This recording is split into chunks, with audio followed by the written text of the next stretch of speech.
Hi, my name's Bob Hensley. I'm a retired tech sergeant from the Air Force. I was involved in Operation Desert Shield and Desert Storm back in the 90s and 91, and I was asked to give you some information about it. So, Bob, what was the worst thing about the war, in your opinion?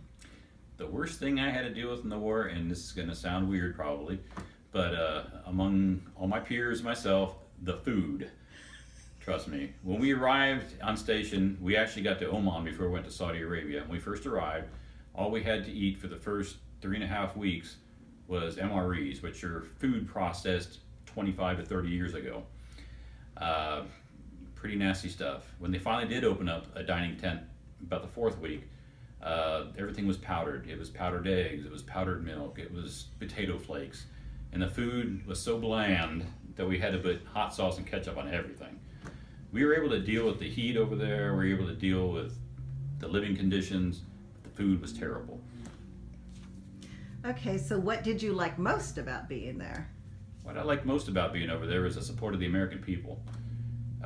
I was old enough to remember seeing when I was a kid on TV the troops coming back from Vietnam, and I know it's a different time, but those people were getting off the plane then, and there were people that were protesting them, and they were calling them baby killers, and they were spitting on them, and there were no parades or anybody happy to see them.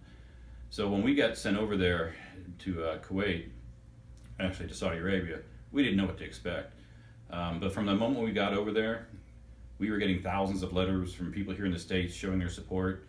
Um, Schools, communities, just individuals, even businesses, asking if there's anything that we needed over there. And they were sending us care packages full of baked goods, toiletries, playing cards, anything to entertain ourselves with.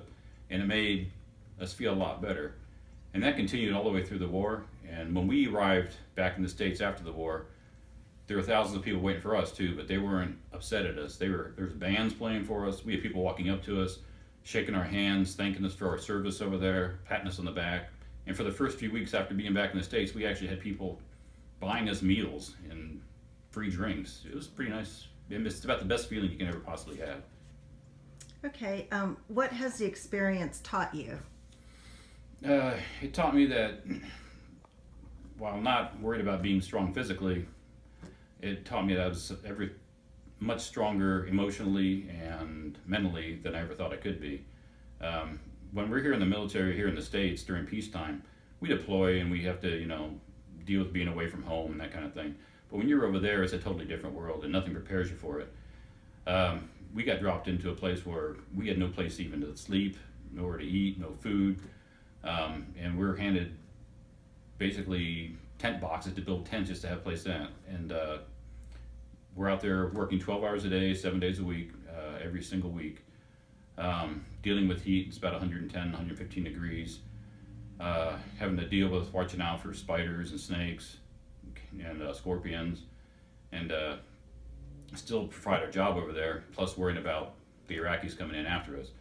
But you found that after a few weeks, you adjusted to it, and nothing really bothered you anymore. You were ready for anything to come at you, and it made you realize that material things really aren't that important as long as you've got, your friends around you to work with, and you can count on yourself. Just on a side note, what did you do in the Air Force? I was an avionics technician on F-15E Strike Eagles. What that means is we work the radar systems, the flight control system, the jamming systems, pretty much anything that keep the plane in the air. The pilots would come down, whatever is broken on the plane, we'd fix it so they get back up. The weapons crews come out, load the bombs up, come back empty, and we'd fix anything they needed to while they were reloading the bombs. Were you ever scared while you were over there? The first few days it was kind of scary over there, but by the time we got over there during Desert Shield, which started in August. The war itself didn't start till about the middle of January. So in the first 5 or 6 months we were over there, when you're working as many hours as we are, you just get to the point where you're not really afraid of anything. It's just monotony more than anything else. So by the time the actual war got there, we were ready for it to happen. We wanted to get over because until it happened, we were going to be over there forever. And so the first night, I remember the very first night, we launched the jets out about 1 o'clock in the morning because we night flew over there. And about a half an hour after we were seeing on CNN planes dropping the bombs on Baghdad, excuse me.